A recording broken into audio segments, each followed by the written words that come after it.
Magandang araw sa inyo. Welcome back ulit sa ating channel. At sa video ito, update lang tayo sa schedule ng SGA or Strong Group Athletics Philippines team na maglalaro sa 33rd Dubai International Basketball Tournament.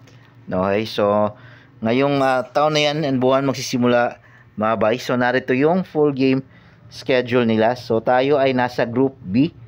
Okay. So ito yung unang mga kalaban nila sa January 19, 11:15 PM. Okay, so medyo mapupuyat tayo sa first game nila guys, ano, kasi 11 PM ng gabi. Mga kalaban nila ang UAE National Team. Okay, so medyo mabigat-bigat din ang mga karap nila kasi national team yan ng United Arab Emirates.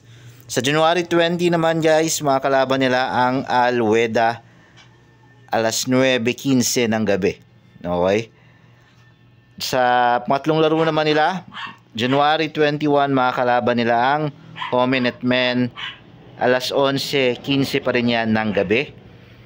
Pangapat nilang laban is sa January 24, alauna 15 ng madaling araw. So ito, puyatan yung schedule ng Gilas dahil nga sa iba yung time zone nila doon sa Dubai at sa Pilipinas. So mga kalaban nila ang Beirut, Lebanon.